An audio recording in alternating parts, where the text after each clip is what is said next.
നമസ്കാരം. Raf talks ഫുട്ബോളിലേക്ക് ഏവർക്കും സ്വാഗതം. ലയണൽ മെസ്സി തൻ്റെ കരിയറിൻ്റെ അവസാന ഘട്ടത്തിലാണ് ഇപ്പോൾ ഉള്ളത്.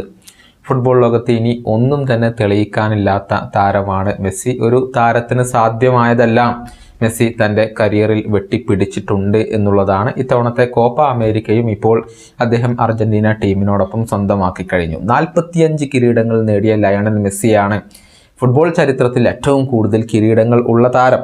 പക്ഷേ ഇനി അധിക കാലമൊന്നും താൻ കളിക്കളത്തിൽ ഉണ്ടാവില്ല എന്നുള്ള ഒരു യാഥാർത്ഥ്യം ലയണൽ മെസ്സി തന്നെ പങ്കുവച്ചിരുന്നു. ഫുട്ബോൾ ലോകത്തിന് നിരവധി ഇതിഹാസങ്ങളെ സമ്മാനിച്ചിട്ടുള്ള ഒരു ടാലൻറ്റ് ഫാക്ടറിയാണ് FC ബാഴ്സലോണയുടെ അക്കാദമിയായ ലാമാസിയ.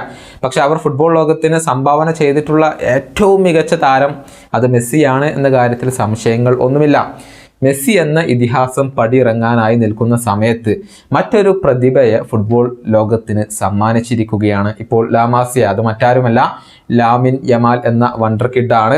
കേവലം 17 വയസ്സ് മാത്രമുള്ള ഈ താരം ഇപ്പോൾ തന്നെ സ്പാനിഷ് ടീമിനോടൊപ്പം യൂറോ കപ്പ് സ്വന്തമാക്കി കഴിഞ്ഞു. മാത്രമല്ല ഈ ഒരു യൂറോ കിരീട നേട്ടത്തിൽ വലിയ ഒരു പങ്ക് വഹിക്കാൻ ഈ താരത്തിന് കഴിഞ്ഞിട്ടുണ്ട്. അദ്ദേഹം ഉണ്ടാക്കിയ ഒരു ഇൻഫ്ലുവൻസ് അത് വളരെയധികം വലുതാണ്.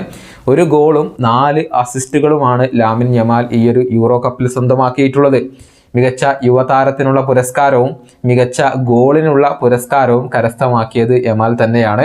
കഴിഞ്ഞ സീസണിൽ ബാഴ്സലോണയ്ക്ക് വേണ്ടി മികച്ച പ്രകടനം പുറത്തെടുക്കാനും ഈ ഒരു യുവ പ്രതിഭയ്ക്ക് സാധിച്ചിട്ടുണ്ട് എന്നുള്ളതാണ്. 6 യൂറോ കപ്പ് ടൂർണമെൻറ്റുകളിൽ നിന്ന് 7 അസിസ്റ്റുകൾ നേടിയ താരമാണ് ക്രിസ്ത്യാനോ റൊണാൾഡോ. പക്ഷേ ഒരൊറ്റ യൂറോ കപ്പ് ടൂർണമെൻറ്റിൽ നിന്ന് തന്നെ 4 അസിസ്റ്റുകൾ സ്വന്തമാക്കാൻ ലാമിൻ യമാലിന് കഴിഞ്ഞിട്ടുണ്ട് എന്നുള്ളതാണ്. അപ്പോൾ തന്നെ അദ്ദേഹത്തിൻ്റെ ഒരു ഇമ്പാക്റ്റ് എത്രത്തോളം ഉണ്ട് എന്നുള്ളത് നമുക്ക് ഇതിൽ നിന്നും മനസ്സിലാകും. ചുരുക്കത്തിൽ മറ്റൊരു സൂപ്പർ താരത്തെയാണ് ലാമാസിയ യമാലിലൂടെ ഇപ്പോൾ ഫുട്ബോൾ ലോകത്തിന് വാഗ്ദാനം ചെയ്തിരിക്കുന്നത്. അദ്ദേഹത്തിന് വലിയൊരു ഭാവി എല്ലാവരും ഇപ്പോൾ കാണുന്നുണ്ട് എന്നുള്ളതാണ്. പരിക്കിൻ്റെ പ്രതിസന്ധികൾ ഒന്നും തന്നെ അലട്ടിയില്ലെങ്കിൽ തീർച്ചയായും യമാൽ ഉയരങ്ങൾ കീഴടക്കും എന്ന് തന്നെയാണ് ഫുട്ബോൾ ആരാധകർ പ്രതീക്ഷിക്കുന്നത്. ഈ വീഡിയോയുടെ അവസാനിപ്പിക്കുന്നു. വീണ്ടും കാണാം.